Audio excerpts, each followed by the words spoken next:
Welcome everyone. This is Moses Sampal, part of the Mad About Growth team. And we have Ashish today with us. Before we get into the bio of Ashish, I quickly want to talk about what Mad About Growth is. Mad About Growth essentially is a phygital community of growth professionals. So how we define growth is essentially a function of sales, marketing, and strategy. So what we are trying to achieve as a community is to become lifelong learners of the growth skills, right? So how do we achieve that? We do podcast sessions like this where we bring in people with experience amongst these three skills that we're talking about, or we bring in academics and research people who are doing cutting edge research on these domains, right? So that's one way of learning. You can call it theoretical learning because like I'm not literally doing something to grow a brand, right? So that's the next part, which is learning through practice. Now that happens again at two levels. So if you're a person new to growth related field, then you essentially start off as an apprentice where you get projects and but you're not getting paid. It's more like you practicing, right? Whatever you're learning. And on the other side, once you reach a certain stage, you start getting paid gigs through the community itself, right? So that's essentially how we are learning the growth skills that's required for a person to thrive in the growth world. So that's about the community. So I'm going to quickly introduce Ashish. So today is the second week of September. So typically we do first week around marketing, second week around sales, and third week around strategy. And the fourth week is still a surprise. We'll let you guys know in a bit. Okay, coming back to Ashish. Ashish, thanks a lot for doing this first. I'm going to quickly read your profile, then we'll delve into sales-related strategies, right? Ashish is a seasoned solution sales professional with over 13 years of sales experience in the field of media, industrial robotics, automation solution, and enterprise software sales. He has been part of multiple startups such as App Dynamics, acquired by Cisco for 3.2 billion, and Nutanix, valued at 5 billion in global sales roles, where he was responsible to drive strategy to acquire G2K customers across all verticals. He has a proven track record of designing go-to-market solutions and strategies for global system integrators and their enterprise customers across the globe. Ashish is passionate about solving customer problems and is perceived as a trusted advisor amongst partners and customers. All right, that's a very succinct and nice intro. Ashish, so we'll start with the one thing that really caught my eye was solving customer problems. We'll come to that, but before that, I really want to understand. When did you get into sales? Because sales essentially, at least from where I come from, southern part of Tamil Nadu, you are essentially an engineer or a doctor. Worst case scenario, I don't know, probably you become an architect, right? But sales as a role has never been talked about, right? Even in business schools, like there's no separate sales per se as a course, right? It's put under marketing, or nowadays they are putting it under growth and whatnot, right?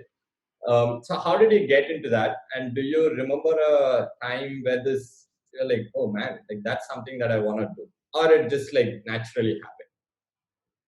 No, see, everybody is selling in some way or form, right? It doesn't matter if if you're an architect, if you're an engineer, if you are in commerce field, it doesn't matter, right? We are selling ourselves at some level, right? Be it our product or be it ourselves from our technical capabilities perspective or some of the skills that we have.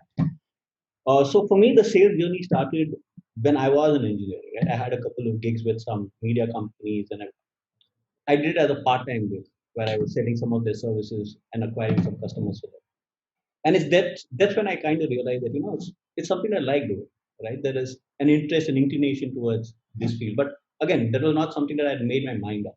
Right? I was always waiting for what the right opportunity could have been for me. Right? So coincidentally, what happened was immediately after college, I got placed in Atlas Copco, which was an industrial robotics and automation uh, company, and we used to sell tools and robotics to some of the largest automobile manufacturers in the world. And I got into a sales profile there, right? And since then, I think I've just loved this job. I mean, there's something about sales that keeps me kicking, keeps me going, and it's always making me look forward to what the next challenge could be. So since then, I moved into App Dynamics, where I was responsible for domestic sales initially, and then I was responsible to handle some of the global system integrators such as the TCS, HCL, Cognizant, and so on and so forth. And that is where the whole concept of go-to-market strategies, the whole concept of MEDIC, business value or proposition or value-based selling started, right? And and then moved into Nutanix with a very similar profile, right? And right now, I am with Aqua Security. I'm heading the GSI sales for them, and mostly for the Indian GSI, the top four: HCL, TCS, Cognizant, and GoTo. So that is where I am. Very nice. So also when I was going through your LinkedIn profile, this is something that I do as a hack to hire salespeople in the previous stint that I was in. You know, when I see a profile, if a person hasn't stuck around with a company for more than a year, especially a salesperson or a marketing person, right? Which means that this person really didn't achieve the targets. And that's one of the reasons why they moved on to the next company or they were asked to move on to the next company, right? Whereas with you, I see that every company that you have been with, it's always been more than 2 years, right? Which means like you have always achieved your targets, right? So that in turn like puts you in this league of people that I would be like, okay, this is a person that I want to get to know, one, and if I'm in a position to hire that person, I'm going to hire that person, right?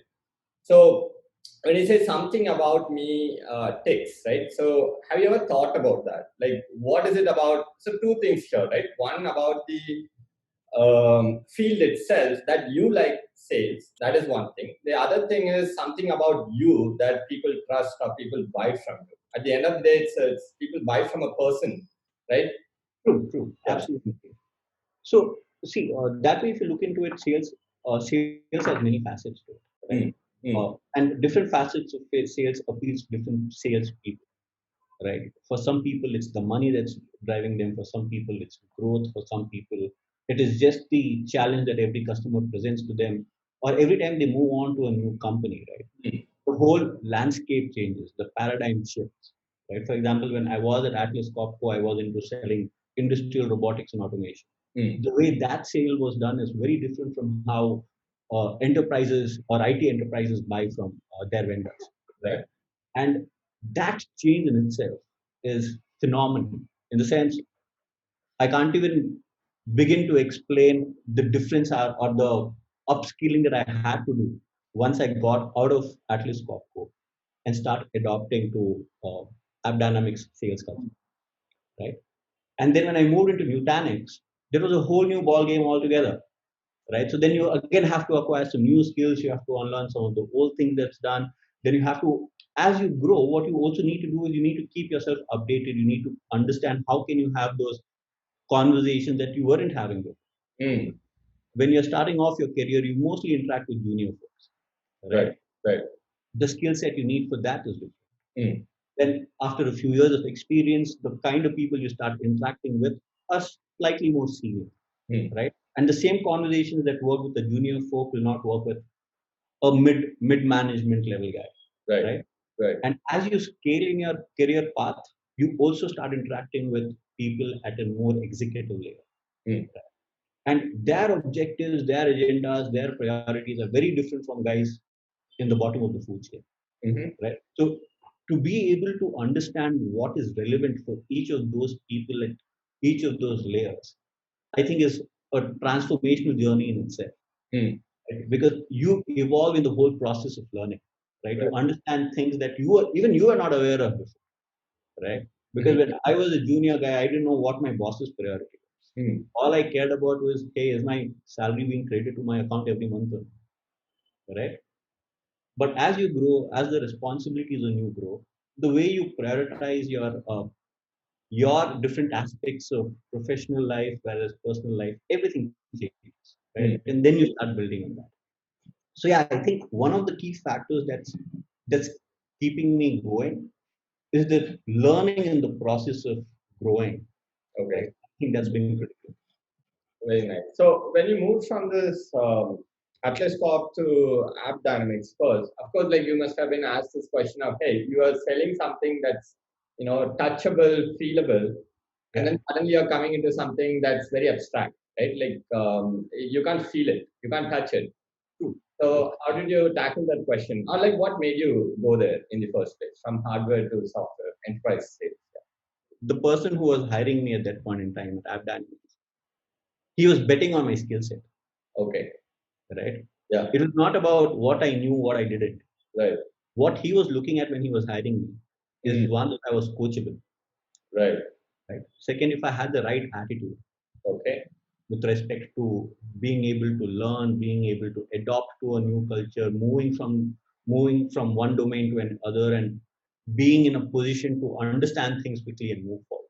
Right? So to some extent, how intelligent I was according to him, how smart I was according to him, and how adaptable I was according to him mattered to him. Right.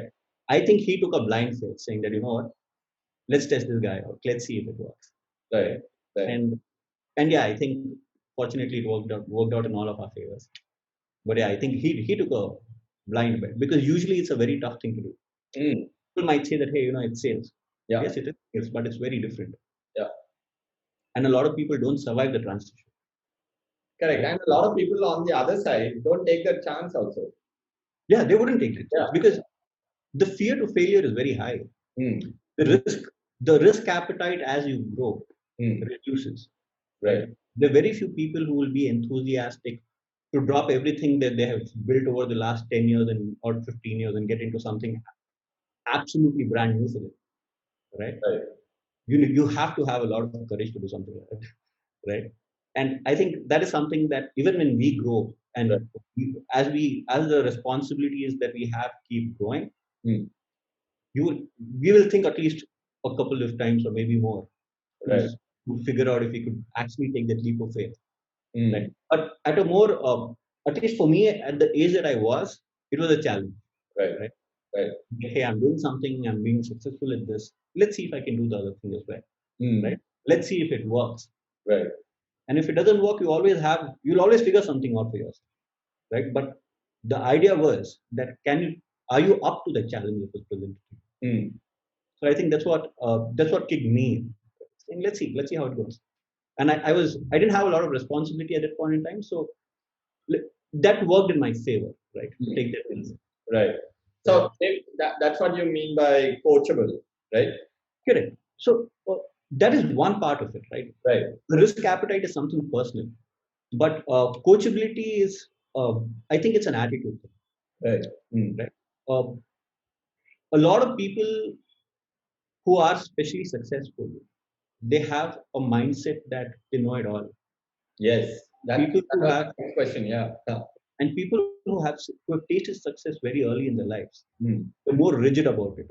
There is a sense of arrogance that you would, it would not be something that would be on your face, right? But subconsciously, right, you build that thing. Hey, you know what? I've done this. I've been there. I've done that. I am at my prime, and nobody can take me down. And it gets into a lot of people. So I think if you have the maturity to navigate through those phases of your life and do it well, not just navigate, right? You have to do it well in the right way, with the right spirit. I think then the probability of success increases. Right. So yeah. So coachability for me is an attitude, right? If you are open to ideas, if you're open to views, if you're open to feedback, and if you have the ability to see, there are some people who will criticize you for the heck of it, right? But there would be some people who are criticizing you for your own benefit, right? So that you grow, you learn from what somebody else is telling you. So if you're able to do that, I think that makes a huge difference to your career path as well, because it shows in the way you behave, in the way you interact with people, in the way you are approachable in means, right? So I think all those things matter. Right. At what point you started getting into, let's say, the frameworks and mental models behind it? Yeah. Did that happen early in your career, or like as you grew, and was it something like someone gave a book and you learned that, or a mentor teaching you that, or you came out with your own thing? No. So So when I moved from Atlas Copco to App Dynamics, I think that is when I got exposed to these sales methodologies, right? Right. Value selling, value selling framework, and medic. And I think in sales, one of the most critical thing is for you to have a good mentor, Right. especially if you're not very experienced, Mm. because you're bound to make mistakes, right? Now, what a mentor does is that he passes his experience to you, right? So when you hit a scenario where that your mentor has already gone through, right? You know how to tackle that situation. But if you don't have a mentor who's consistently coaching you, at least in your initial phases of your sales career, and if that mentor is not good enough or strong enough with his basic foundation and principles of sales, I think you will struggle.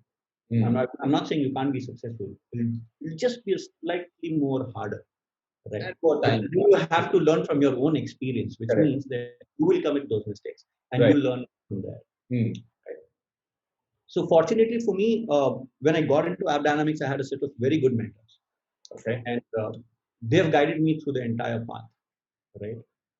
With respect to understanding how customers behave, how the psyche of customer is, what is the kind of psyche you need to cope with your customer's mindset or the situations or circumstances that they present to you, right? I think the mentors I had were phenomenal, and I still feel indebted to them. Very good relationship with them even today.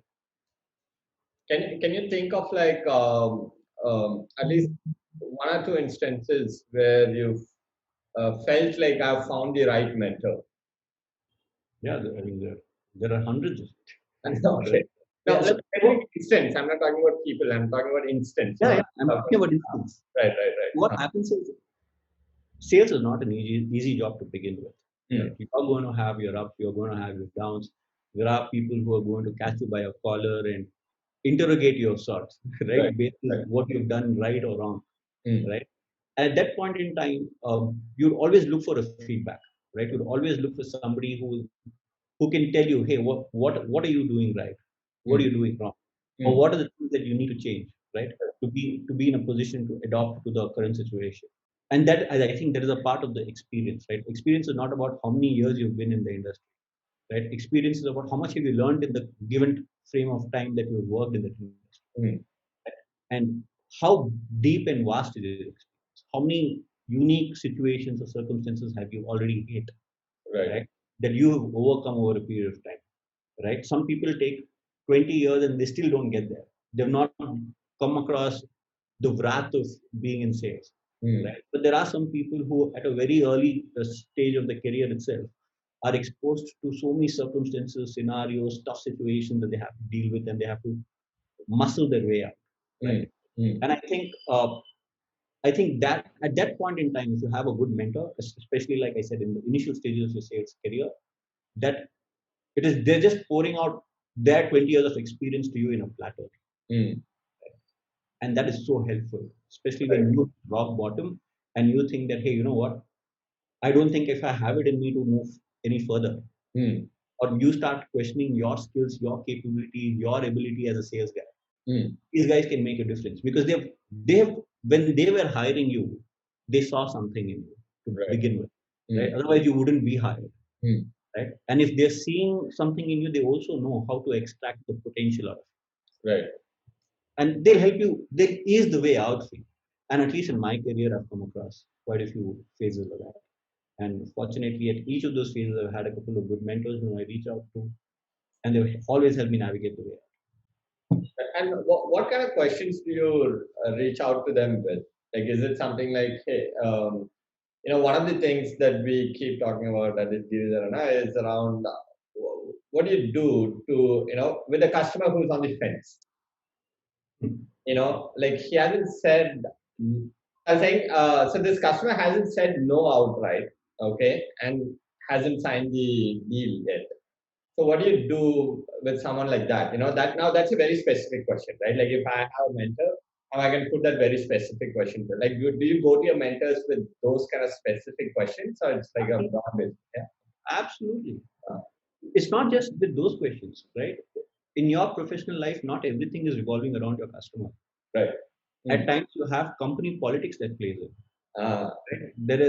there are other dynamics within an organization that start impacting you in ways and means that you don't know, but you want to figure out, hey, what could be the implication of this particular event, right?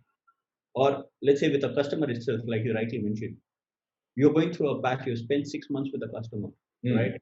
You have checked all the boxes from a sales process perspective. That, hey, I've done this, I've done this, I've done this, I've done this. Ideally, by now we should have been able to conclude on it. Yeah. But if it's still open, you reach out to them saying, what more can be done?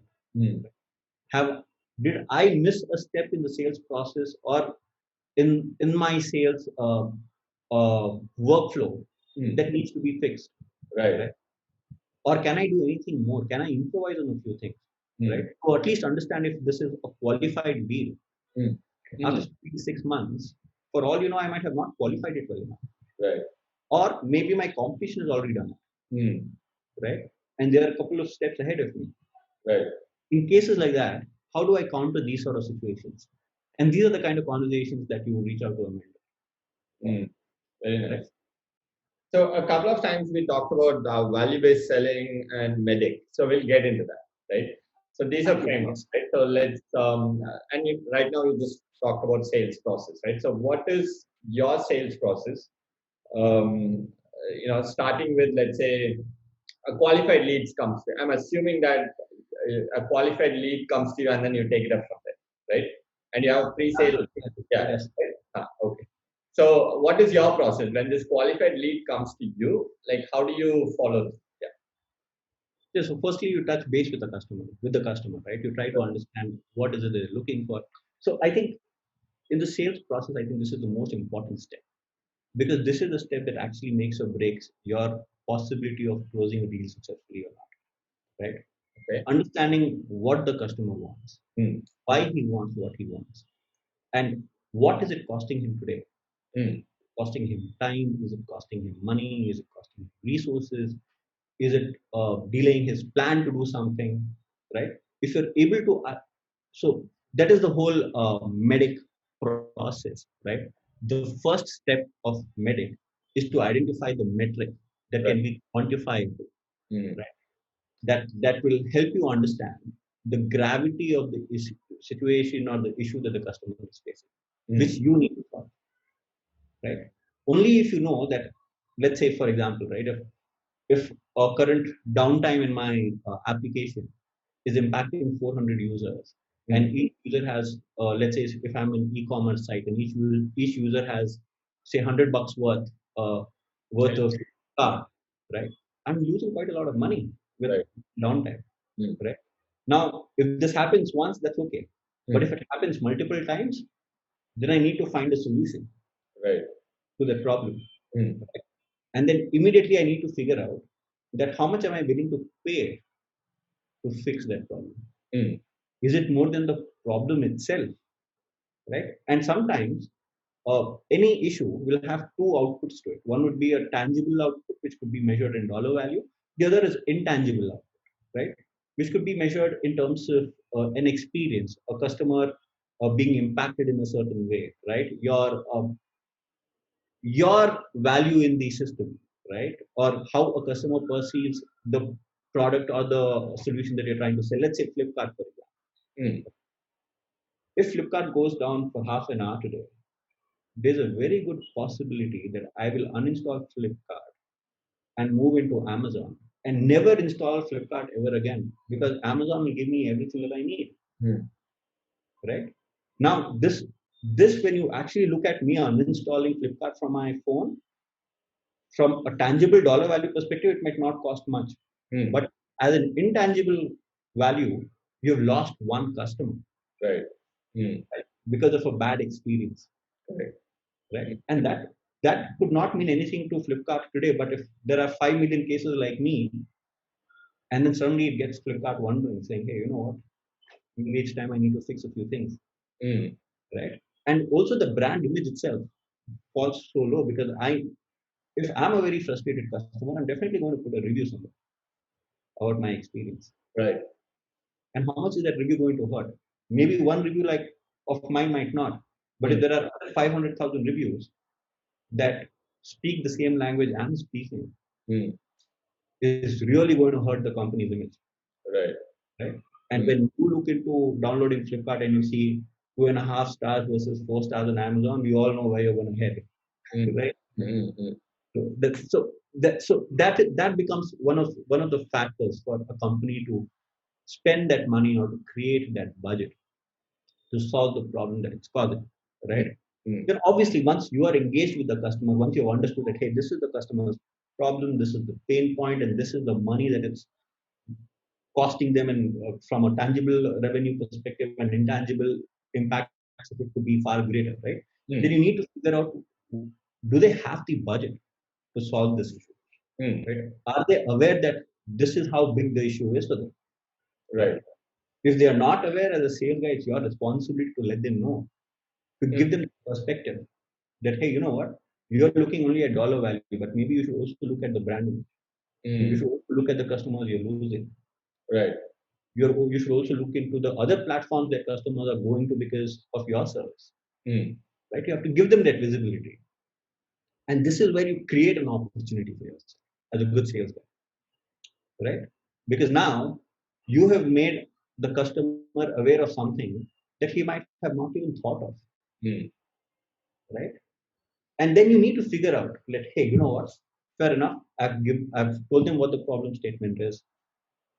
This is what it is going to cost them, right? The customer is willing to pay for it, right? Now the question is, how do I go about the decision criteria? Right? Do I know what is customers' decision criteria in order to choose a solution? Maybe I've made them aware of all of these things. Mm. I also need to know that if they decide to buy me, they're also going to talk to 5 other competition. That's how every customer works today. Correct. So when they start talking to 5 other competitors, how are they going to land on the decision criteria, right, for the right solution? Mm. And that is where, again, I'm just skipping a few things about Correct. how Medic works, Correct. but that is where the concept of champion comes into play, Right. Right. Mm. right? Because if you've done your job well, you will identify a champion within your customer base who's Mm. going to fight the battle for you internally. So these are typically your procurement guys. Typically, It could be anybody, anybody. right? And mostly it could be some, as a sales process, Mm. you should be the best judge of choosing or identifying who the champion can be for you. Mm. Now, a champion could be anybody in the decision cycle, or somebody outside of it as well. So Right. let's say, for example, right, uh, you want to buy a car, right? What is the first thing you do? Buy a car, right? Yeah, What's the first thing that I do? yeah. Firstly, you figure out what your budget is, right? Right. Mm. How much are you going to pay? You figure out what sort of a car you want as well. Do you want a sports car? Do you want a SUV? Do you want a hatchback or whatever? Mm. Right. But one of the key things that you do is that you talk to somebody who can who has that visibility about cars, who understands the entire sector really well, and who can help you point out on what the right car would be for you. Right. Right? And it could be a friend, it could be a family member, it could be a father, it doesn't matter. Mm. Right? It could be somebody who could help you influence, or who could influence you to pick the right car for you because he knows you Right. and you trust him, most importantly. Mm. Not because that is the most important part here, Right. because you respect that guy's opinion and you trust the decision that he's taking on your behalf. Right? So a champion is that person in your customer base. He could be anybody, but he should be somebody, as a good sales guy. Mm. When I say that, hey, this guy is my champion, he's somebody who can influence the economic buyer, influence the decision criteria and the process. I'm Right. saying influence. I'm not saying he can change it. Mm. It is going to be what it is, right? That's the But same. Yeah. but he should be able to influence it in my favor, Correct. right? Mm. And that is the whole point of working with the champion or getting the right champion in in uh, in your sales process, right? Right. So if you look into MEDIC as an acronym, it starts for metric, economic buyer, decision criteria, decision process, identify pain, and the right champion. Mm. Right? And once you have this covered, see, there's no silver bullet for success in sales, right? I'm not saying that just because you're following this, you're definitely going to close the deal. But what you're definitely doing is increasing your probability of winning the deal, right? And that is where we need to be. There are some things that are beyond your control, right? Let's say if my competition knows the CEO of the company and he says, "Hey, I understand that you're buying a product. Why don't you choose mine?" In all likelihood, you're not going to win it, and it doesn't matter what process you follow, right? Because that, like you said, rightly said in the beginning, people buy from people, right? It's still a people job, right? It's still a thing that happens between two people more often than not. Right. These are just levers to ensure that you're doing the right thing in the process to get you the winning deal. Right. More often than not, people who understand how to use medic to their benefit or to their advantage, and they follow it religiously. It's not like, hey, I'm just doing it for the heck of it. I know what the metric is. I know what the economic buyer is. I know what the decision criteria is. Blah blah blah blah. Right? Some people do it for the heck of it. Right. The company has imposed a process on it. But if you follow it meticulously and religiously, in my opinion, your probability of success is going to be a lot higher than regular. Right. And I think that's where medic is. It's like a checklist, right? It helps you reveal what your gaps are in this process. What should you be doing better to ensure that you're able to win the deal, right? It's to assess yourself in the sales cycle per se with this particular customer, right? And if you're not able to check all the boxes here, that is when you reach out to a mentor and say, hey, you know what? This is where I'm getting stuck. What can I do? How can I be a little more creative here? Right. What more can I do to ensure that I get this? Very nice. Okay. So two points that you just said. One is on identifying the problem and how can I be more creative, right? And just today I was reading this blog about this guy Daniel Pink's "To Sell Is Human," which you started off with. Everyone is a salesperson. That's what Daniel Pink also talks about. Research that was done about creativity.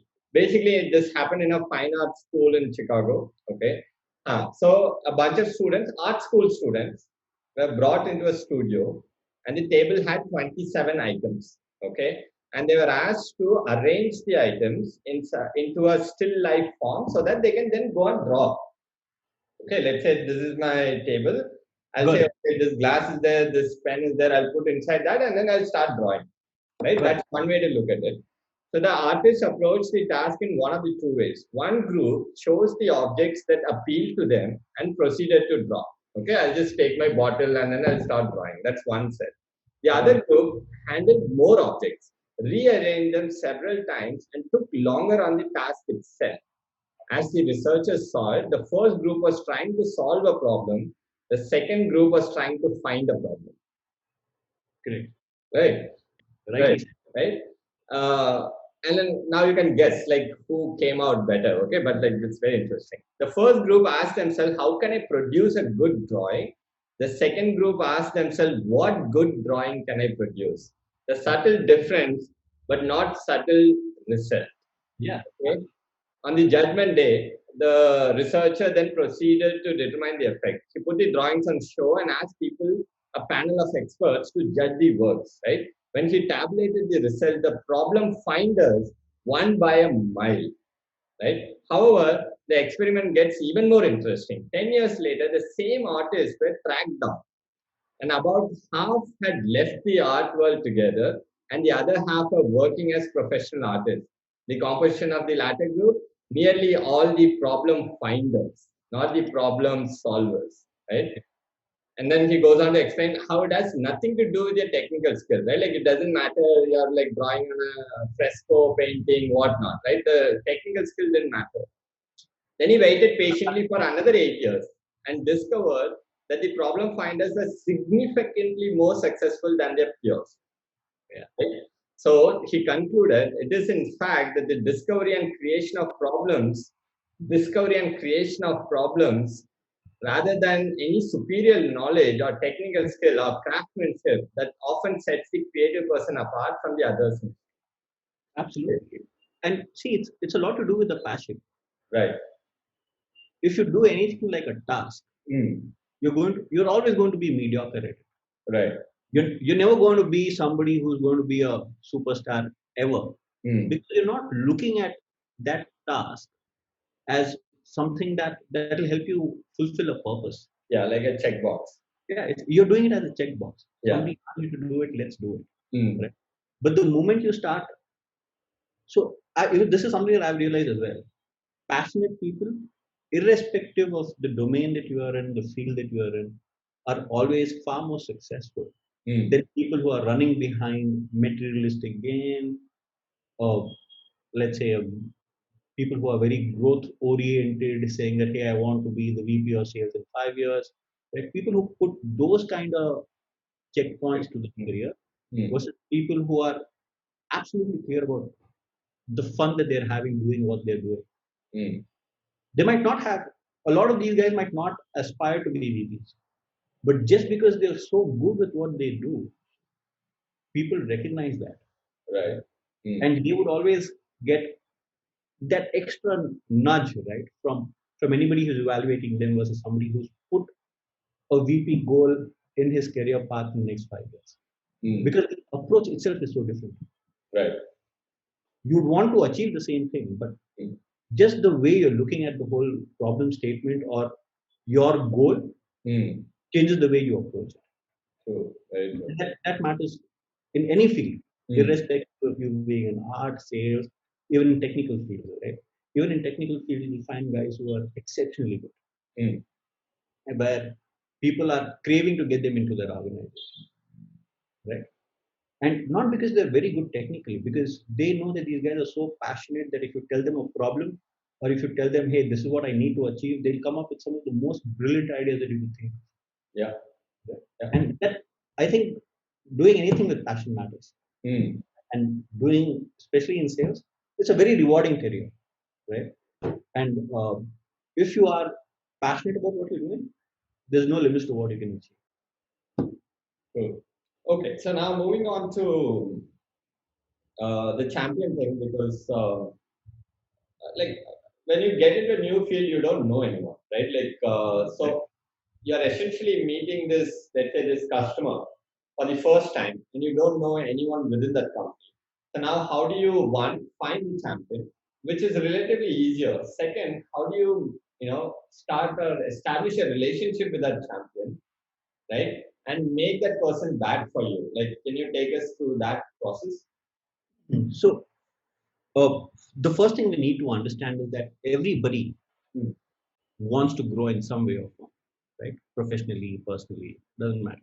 Right. The best way to build a champion is if he sees his success It's tied to you. in what you're doing. Right. Right. So let me give you a scenario. Let's say that you are an IT manager in a company. You have a budget of about $5 million, right? And you have to make a decision to solve a particular problem with a $5 million. Now, what will you do as a IT manager? You'll get all the vendors who would give you a solution for that problem, and try to choose the best one for you. Correct? Now think about it. If another sales guy comes and says that, what does this project mean to you? $5 million is a lot of money, right? Let's say you choose the wrong solution, or maybe you choose the right solution, and you're not able to implement it to solve the problem that you're buying it for. What happens to you, and what happens to your career path? It's going to do. You're going to get fired. That's what's going to happen, right? You will not get a second chance, and even if you do, you will never be valued in the system anymore. Right. Right. So ideally, a good sales guy should identify what is your purpose, what is your objective, what is your short-term success criteria, how is the success or the failure of this project going to impact you, right? And you need to show as a sales guy to that decision maker, saying that, hey, and it is something that only I mean, it's not a process to do that, right? It's a skill. This is a very skill-based thing, right? It's not something that you can read and you can just start doing it. The way you connect with somebody and the way that person starts seeing value in engaging you is what will determine if he's going to be a champion, right? If he sees that, hey, you know what? I've called this guy up at 11 in the night and he's answered my call, and I've asked him for 10 documents to be given before 1 a.m. in the night, and he's delivered it for me. Tomorrow, if I run into an issue, I can rely on this guy to bail me out, Right. right? And the moment the customer starts seeing that, hey, you know what, you're not here to close the deal, right? You are here to give you the right solution for the problem you're facing or to resolve your issue. That is a massive step towards making the right champion. Now, how you identify the right champion is a whole new story altogether. Right. Right? How do you identify the right champion is through a lot of digging, right? You have to consistently keep digging within the customer base, right? You have to keep talking to people. You have to keep testing them. So the best way to know if somebody is a champion is by testing him. So what is a champion? Champion is somebody who can influence something for you, who can make something happen for you, right? And who has the ability to deliver something on your behalf. So if I have to identify if that the person I think is my champion is the right champion, the first thing I ask him to do is, hey, can you get me a meeting with XYZ guy who's maybe 2 or 3 steps ahead of him? Right. Now, if he's somebody who's not respected in the system, he can never get me. Let's face it. Right. That means I built the wrong champion. Right. A champion has to be somebody who is respected within the system, because that is when people listen to him. Right. Right. So again, you can spend 5 hours only on how to build the right champion. Right?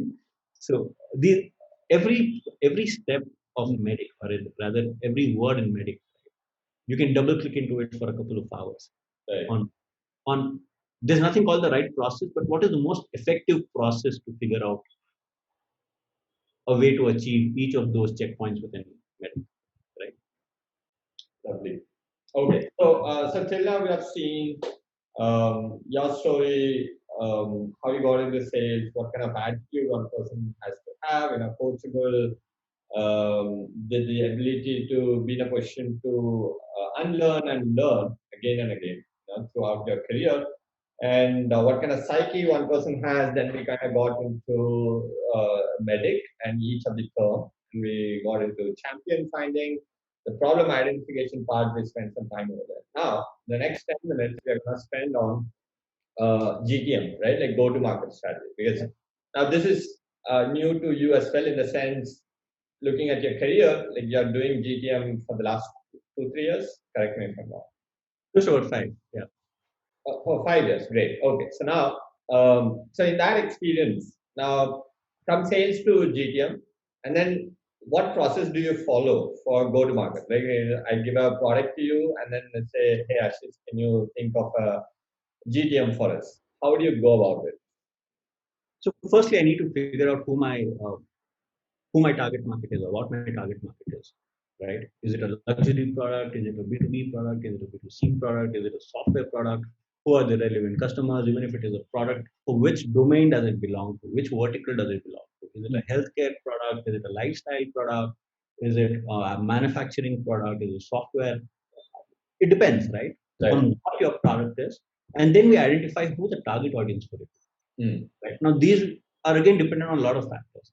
If your product is a very high value product, you're spending a lot of time to ensure that the quality of the product is superior than what your competition has, and the capabilities and the features that your product has is far ahead of the curve in comparison to some of the other solutions, right? Because that is where firstly you identify the target market. Also, it helps you kind of give you some visibility into how you can price the product that you're going to sell, right? Because if you are targeting a product to, let's say, the highest level of segment within your target customer audience, somebody at the lower segment might not be able to even afford it, right? Even think of it. And then your marketing strategy entirely depends or rather it changes based on who your target audience is, right? And the platform that you use to communicate to those target audience also changes, right? So obviously there are 5, or rather there are 7 key steps to get the right go-to-market strategy to begin with. First, you need to identify what your target market is, right? Then you have to identify who your target customers are, right? Then you need to know where you stand as a company or as a product in comparison to some of the competition, right? So when it comes to, let's say, when it comes to cars, you have BMW, you have Honda, you also have Maruti, right? So you need to know where you fit in best. And how do you ensure that, let's say if you're fighting or if you're competing with the class of Mercedes, how do you ensure that you get visibility for your brand around the customers of Mercedes, right? Or people who are looking into Mercedes as one of their select products, right? How do you define your offer, right? What are the capabilities, features, whatnot that you're going to add to the product to appeal to that audience, right? Target audience. What are the different channels that you're going to take, right? Are you going to directly start selling? Are you going to use online platforms? Are you going to put a sales representative who's going to go and reach out to these customers personally? Are you going to set up a showroom? Or are you going to start a franchisee of sorts, right? Depending on what the product is and who your target customer is going to be, right? So there are a lot of factors that go into go-to-market strategy, but it begins with what your product is and what are you trying to do with it, right? And who your target customers are. Once you've identified at least the top 2 of these 2 things, the rest 5 will always follow. If you have the right person to support you with your strategy, it is definitely, I mean, I see no reason why you cannot get the right go-to-market strategy for the product or the service that you intend to sell. All right, awesome. It kind of covers the entire spectrum of the lean canvas if you look at it that way, right? Like, the product, your unique value proposition, which is understanding your product at a deeper level. Then you kind of look at your customers, and then you segment them, and you find the right channels to reach them, essentially, right? And pricing strategy is part of that as well. Okay, great. Pricing and your marketing strategy, right? Yes, yes. On how you intend to market the product as well, revolves around all of these factors. Right, right. Achha, so just out of curiosity, this is because I'm going back into sales. How often have you gone back to the product team saying that, hey, can you make this small change because I'm not able to sell the current version of the product, or like, and how does the product team usually react to that? Yeah. So what happens is a lot of the features and capability that your product has is derived from what the customer wants. Correct. Right? Especially if you are an evolving company, if you are a startup, if you're growing, right? You hit these kind of roadblocks very frequently, right? Because the customer knows that you are not a very large organization that will have to go through 1,000-page documentation even before it is approved. They know that you're going to be a Jugadu company. You will do the Jugad to make it work. Yeah. Right. And that is why they would look at a startup in the first place. Right? Because they would expect the startup to be agile, more effective, and more efficient. Right. With respect to at least capability building or feature building. Right. So this happens all the time. Right. When you engage a customer, there would be 10 things that your product does. Right. The customer is very happy with those 10 things. Right. But he's got another problem that needs another 4 things that your product should do. Right. And that is when he comes out to you and he says, hey, you know what? I love your product, but can you do this for me as well? And then the ball is in my court to take it or leave it. Right. Now, as a sales guy, there will be a lot of sales guys who will be adamant saying that no, it can't happen. Right. And then there will also be other sales guys that will go back and say, you know what, let me check with my team. Correct. Let me see if they can do it for us. And let me come back to you. And then you have the most aggressive kind of a sales guy who doesn't even understand the problem statement, but he'll say, you know what, we'll do it. Yeah. Doesn't matter. I can solve COVID for you. Don't worry. Just give me the deal. I'm going back and getting you the solution. Yeah. Anything you want, sir. We'll get it done. Definitely happen, sir. Don't worry about it. 4 features. So sign this, and then we'll make it happen. Yeah. So it's the sales persona, right? Who are you? Sales guy, right? Are you a realistic sales guy? Are you an unrealistic sales guy? or are you somebody who's cautious about these things, right? So it's just that. Very nice. And okay, yeah, I mean that's good. Cool. Before we open it up to our community, okay, so for questions, do you think like I missed out on any questions that I should have asked you? No, man. I think one question that I would have liked you if you would have asked is what are the top mistakes that sales guys do in meetings? Okay. In meetings, you said. Yeah, when you go out to a meeting, right? Because that is a make or break stage for you, right? Right. Okay, so let's talk about that. How badly can you mess it up? Yeah, let's talk about that. Yeah. So yeah, I think this is an important aspect, right? Because especially when you are in startups and when you meet customers, you don't get a lot of opportunities to make it happen, right? You will be given one shot to sell your story, to sell your product, right? And if you don't get it right the first time, there is a very high probability that you will not get another shot for that, at Correct. least for the same product, because you've lost your credibility, you've lost your faith. The customer is like, hey, you know what, just another guy doing his gig, and it's a no-brainer. Right. And this is something that I've learned the hard way too. And I think it's such a critical aspect of sales or even a conversation for that. Whenever you get into a meeting, right? It doesn't matter if this is if you're meeting somebody for the first time, second time, or whatever, right? I think as as a startup entrepreneur or as a sales guy, the first thing you need to do is you need to know why you're getting into that meeting first, right? What are you going to discuss, right? And how many other people will be in the meeting? Who are those guys who are going to be participating in the meeting, right? What is their background, right? What would the idea is that you prepare for the meeting. Right. Preparation is key, right? If I know that, hey, you know what, the purpose of this meeting is that they want to understand the product, they want to see what it's capable of doing, they want some background on my company, and at the end of the day, they might give me a shot on a deal that they might have, right? Once I know this, then the next step is to know who are the people who are going to be a part of the team. Because different people have different agendas, they have different priorities, right? They're looking for something which is relevant to them, Correct. right? So in a meeting, if I have a procurement guy, if I have a quality guy, if I have somebody from operations and then somebody from sales, whatever I talk should be relevant to most of them in the table. Because if all of those people have the potential of being champions, and one of them say that, hey, you know what, he just wasted 2 hours of my time, you can never recoup from that. It's going to take you forever. Right. Right. So, and I see a lot of, at least in the recent past, I've seen a lot of the new gen sales guys, right, who just passed out of college or who might have had 2 3 years of experience in sales, and they come out to meetings. They're absolutely, they don't know what's going to strike them because they think they've already got it covered. They think they're charming, they're charismatic, they know the product in and out, but that doesn't prepare you for what somebody else is going to throw at you. They just prepares you for what you know. Yeah.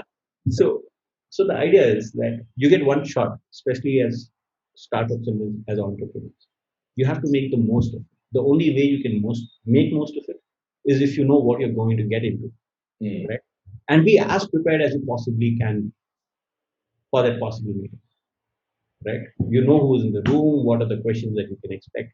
Let's say if it's a sales guy, you know what sort of a questions you can expect from him. If it's an operations guy, you know what sort of a questions that you can expect from him if you know your product really well. Right.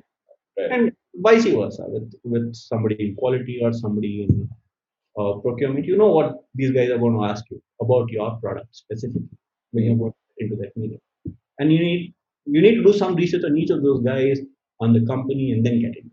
Yeah. It really helps setting the right expectation on the table. So yeah, I think there was one question you missed, but I'm glad I answered to you. Yeah. So that's one of the reasons why we have that question, which is, did I miss any question? Right. Yeah. Great. By the way, this week we wrote about spin. So we Yes, are following a flow, like of spin and then, Giridhar shared that with me. yeah, yeah, yeah. He- Eventually we'll get to medic as well. And Shailesh No, and did you say eventually you will get to medic? yeah, yeah, eventually we'll get to medic. Medic is the holy grail of sales. Well, everyone says That's my opinion. That's my yeah, opinion. exactly. Yeah, That's people my have their own ways. Yeah, I know that is because it is also because I've seen that some of the most successful sales guys in some of my previous organizations, they swear by medic.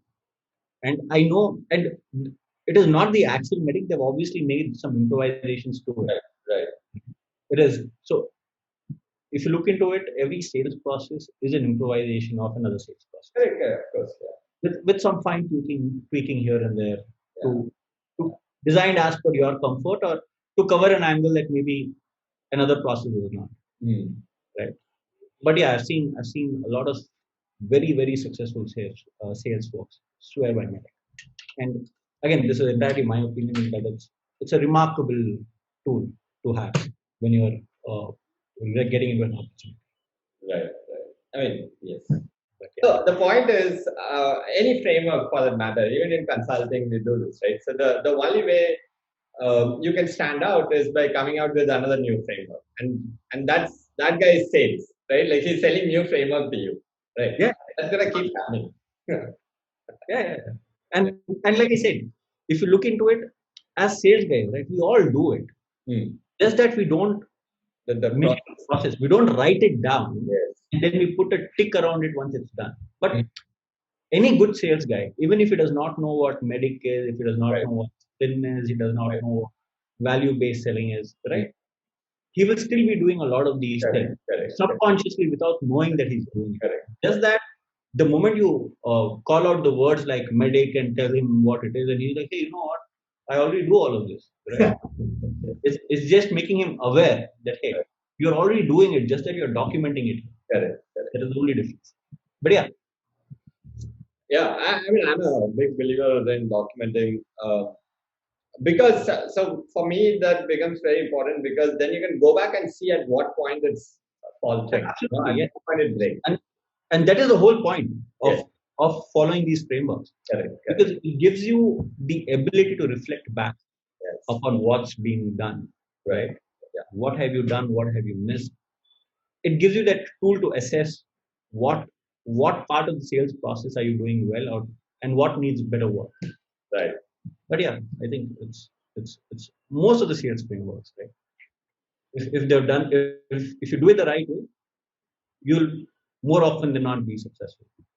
Yeah, yeah, 100%. I mean, there's a reason why people are following. Yeah, there's a reason why companies spend millions of dollars to get this right, right? So I'm pretty sure it's working for them. Yeah, But yeah, yeah, 100%. All right. So one okay. final question before we shut. So what would you tell to an aspiring salesperson who is just like coming out of college right now, given the current scenario, right? One, probably your joining date has been postponed because you're a 2020 pass out, the company isn't sure where the company itself is going. So, what can a young aspiring sales professional coming out of the college should be doing right now? Firstly, he should be learning, Learn. right? Yeah, he should. I think he needs to have that growth mindset to begin with. Hmm. Right? He has to understand that the only way he can be good at what he's doing is by consistently updating himself Right, and upgrading himself. right, Knowledge perspective, from a skill perspective, right? hmm, And learning may not necessarily mean read books, right. right? You don't have to spend hours. I never read books, Hmm, but what I instead do is I read a block for 15 minutes. hmm, Have 15 minutes. I might not have 3 hours for a book, right? right. I probably go to YouTube. I have a set of people that I follow. I open some of their channels and I watch a couple of quick videos, 5 minutes videos, 10 minutes videos, right? But the idea is that you have to be updated with Hmm, what's happening around the world. Right. right? Depending upon the field of sales that you intend to choose. You have financial sales, you have pharmaceutical sales, you have software sales, blah blah. It's endless, right? But you need to know. I mean, if you know that, hey, I want to get into this kind of sales, this is something that works for me, right? You have to do as much research as possible with respect to what customers are looking for from that particular domain. How are customers innovating so that you can scale up to the to customers' expectations and needs. If you have already gotten into a company, you need to start researching about the company, the product, the capability, the features that it has, right? And it just give you a good head start, Right. right? These things just give you. And sales is not easy. Anybody who says sales is easy has never sold before, right? He's just stumbled into being successful. Yeah. Yeah. Any sales organization, or rather any sales process or organization, is a very high pressure job. We need to understand that we can make and break careers. If 50% of a sales organization in any company fails to deliver 1 year, a lot of heads are going to roll. Yeah. And not just sales heads, right? You'll find people from all the different domains within the company, right? Marketing, operations, application development, back end office. It impacts everybody. So the moment you decide to take up a sales role, you're not just liable to yourself, you're also liable to so many other people whom you don't even know exist. Right? And it's a very responsible job. You can't take it light, right? And there will be good days, there will be bad days. But at the end of the day, if you're doing the right things, and if you're passionate about doing what you're doing, you will always be successful.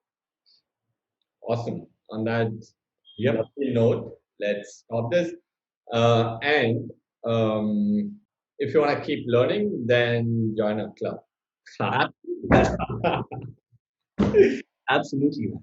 All right. Thanks a lot, Ashish. This has really been wonderful. Thanks a lot for having me. Personally learned a lot.